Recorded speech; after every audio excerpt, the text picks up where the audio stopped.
Nu, tai kun jūs traderė. Šiandien pakalbėsim apie gepus. Gepai būna dviejų rūšių. Būna grafikiniai gepai ir būna voluminiai gepai. Tai pirmą šnekam apie grafikinius gepus. Tai grafikinius gepus galime matyti dieniniam grafiką, savaitės ir taip toliau ir panašiai į didėjančią pusę. 4 valandų valandiniam nematysim. Tai iš principo, ko mes ieškom? Mes ieškom va šitų vietų. Čia gepas šitoje vietoje. Čia gepas šitoje vietoje.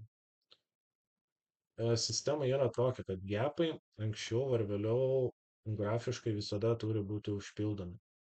Nežinau, galim va pasižiūrėti kokią nors, čia grįžti ir va pažiūrėti, kad va čia, žiūrėkit, buvo gepas, ane, atsidarė, darė, po to pum pakrito, žiūrėkit, užpildė gepą šitoje vietoje, ne, čia pakrito, užsipildė gepą, po to čia pasidarė gepas, kylant šitoje vietoje užpildė gepą. Ir esmė tokia, kad gepai anksčiau ar vėliau visada būna užpildomi. Praktiškai visada, nežinau, ten labai maža akcijų, kur neužsipildytų gepas per tam tikrą laiko tarpą. Tai nebūtinai gali būti savaitė, 2, mėnuo, metai ir taip toliau, bet iš principo gepai dažniausiai atveju 90% būna užpildomi. Tai palei tai galima dėliotis tam tikrus prekybos planus. Tai čia kas liečia gepus dieniniam grafike. Kiti gepai, kuriuos labai dažnai prekiauju treidinu, yra voluminiai gepai. Kaip atrodo voluminiai gepai? Tai pirmą mums reikia indikatorių pasirinkti. Tai vat einam indikators, visible range, volume profile. Čia susivesit, jums išmės šitą indikatorių, pasirinksit, opa, čia iššoks visokių linijų. Mes šitos voluminius gepus žiūrim 4 valandų grafike, valandiniam arba 5 minučių. Jei treidą naudojam valandinius ir 5 minučių pagrindas. Tai tarkim, jeigu atsidarom, vat čia. Ką mes čia matome? Mes čia matome gepą. Čia. Nebuvo čia nei pirkėjų, nei pardavėjų. Čia raudona žymi, kad yra pardavėjai. Čia, nežinau, mėlyna turbūt, žydra, pirkėjai. Ir ką mes čia galime suprasti? Mes čia galime suprasti, kad šitą vietą, kaip bus prekiaujama, jinai labai greit užsipildys. Kodėl jinai greit užsipildys? Nes čia nebuvo nei pirkėjų, nei pardavėjų, nieks čia norės nei pirkti, nei parduoti, nei išeiti iš pozicijų, nei nieko. Kaip mums dabar čia paorganizuoti, susiorganizuoti tą įėjimą, išėjimą, ne? Tai turbūt didžiausias klausimas pas visus būna. Tai kaip mes tai organizuojam? Mes tai organizuojam irgi labai paprastai. Žiūrim grafiką, susikirtimo taškus.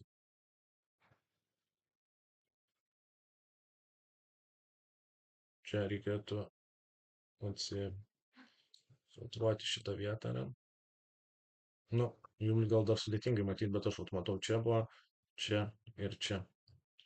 Pasižiūrim palei voluminį grafiką. Man čia viskas aišku, jums čia turbūt nelabai. Bet esmė, kad kainos lygis, nuo kurios reikėtų žiūrėti, būtų $34. Ir mūsų profit būtų arba vat, šitie susijungimai. Va, 39. Arba kitas, va čia, šitą vietą, 40. Kodėl? Nes šitose vietose buvo labai daug judesio. Ką reiškia daug judesio? Čia buvo daug pirkėjų, pardavėjų, čia buvo support. Čia labai laikė, kad kaina daužės, bet kaina nenukrito, kilo aukštin. Tai rodo, kad čia buvo labai stiprus lygis. Ką mes iš to galime identifikuoti, kad šitoj vietoje, kaip kaina ateis, kad kaina kaip ateis iki šitos vietos, jinai greičiausiai gali priešintis, neleis pramušti šito lygio, taip vadinam. Ir kaina gali pasileisti žemyn. Todėl mūsų kaip traderių spekuliantų užėjimas ir išėjimas turi visada būti labai apibrėžtas, labai aiškiai. Tai va, tai jeigu mes užėsime, mūsų užėjimo taškas turėtų būti virš kaip čia, $24. Čia kažkur mes turėtume užėti šitoje vietoje. Mūsų stopas turėtų būti mažiau $34, o mūsų profit taking turėtų būti ne, $39. Čia kur bandymų užsibrėžti. Vizualiai. O, $39.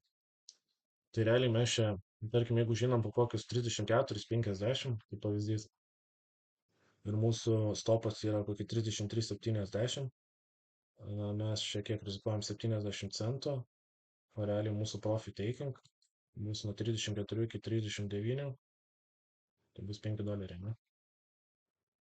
Tai mes rizikuodami 70 centų dirbam $5. Tai mūsų čia, sorry, kolektyvas biški video nutrūko, tai ok, grįžtam prie risk rewardas. Tai mūsų risk rewardas realiai čia, taip,